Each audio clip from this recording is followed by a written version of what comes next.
We are literally just a few weeks or a couple of months into Keir Starmer's premiership, and things have gone dramatically wrong in that short period of time.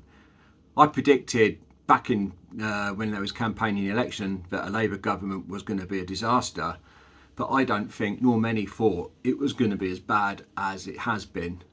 So if we kick back to the start, I'm probably going to miss a load of bad stuff because there's so much that has gone wrong.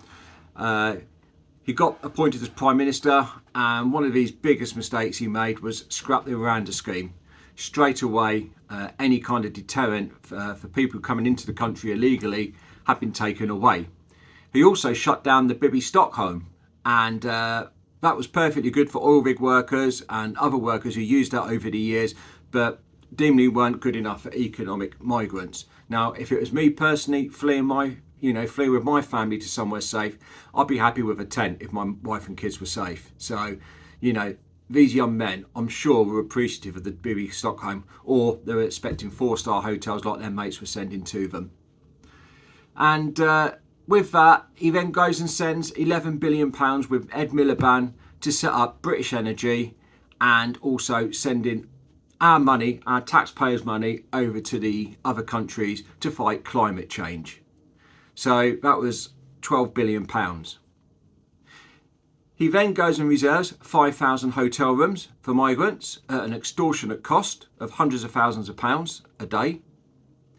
He then goes and takes away our pensioners' winter fuel allowance. Now, I know it's not all pensioners, but it is some of the lowest paid pensioners we have in the UK, millions, who are going to be losing their fuel payments. Now, he could have easily resolved that by either cutting down foreign aid, or he could have reduced some of that climate money. He then goes and splurges billions of pounds in inflation-busting pay rises, some 22% when it comes to junior doctors, with no working practice improvements. It was basically a blank cheque he handed to the unions. And then a few days later, he's in Downing Street Garden saying, tough times are coming. Those with the broadest shoulders are going to be feeling some pain. But the pain so far has hit the weakest. And that's just in a short space of a few weeks. He's then gone on to be found out as the biggest receiving donor of benefits from various donors. £100,000 or £107,000 so far, more than double than the next person down, and that was £40,000, and that was another Labour MP. So he's then gone and had his wife taken thousands of pounds for clothing, for personal shoppers, for alterations on dresses. He's then had thousands of pounds spent on his own personal glasses. He's had over 40 football tickets given to him. He then goes and then says that he's not going to go to the, he can't go to the football unless he gets hospitality. But his predecessor, Jeremy Corbin, was able to do it. And Rishi Sunak, when he was a Prime Minister, he sat in a normal seat with his season ticket. The man has come across as one of the biggest hypocrites we've ever seen in government. You look at the riots in the summer. Now, I don't condone those riots at all, but that guy fueled the flames by just basically anybody who had an opinion which was different to Labour's, which was different where it came to his views on migration, he classed them as all right-wing.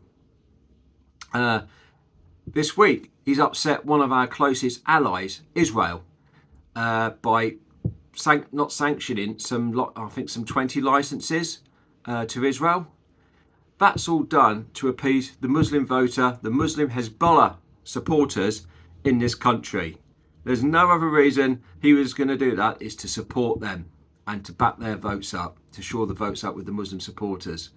So I'll probably miss loads of other stuff out. And I don't know about you guys, but I'm really starting to tire of it. It's wearing me down. I've even started this YouTube channel because I just wanted to vent my frustrations and, discuss with like-minded people. But I think most people you come across, I've not met a Labour voter yet, and I want to see one, because where we live, we're a very Liberal Democrat down here in Devon, and I'd like to meet a Labour voter and just ask them, do you regret what you voted for, because what we've seen so far, what is coming down in the line with the October budget, now that is going to be painful. What is coming down the line just doesn't bear thinking about. And yeah, I'm concerned about the UK's future, our economy. Since he's come in charge, it's all been negative, negative, negative. The £20 billion black hole, that was the other thing he was going on about. Forgot about that. That was a massive thing. That's made up. There's no black hole of £20 billion. It's actually trillions of pounds.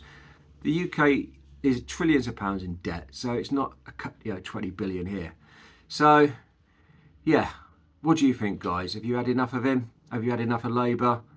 How much longer can you put up with this? Let me know in the comments, and if you like what I've got to say and want to see my other videos, then I really would appreciate if you like and subscribe. It means a lot to me. Thanks for putting up with me, and thanks for listening, and see you soon. Thank you.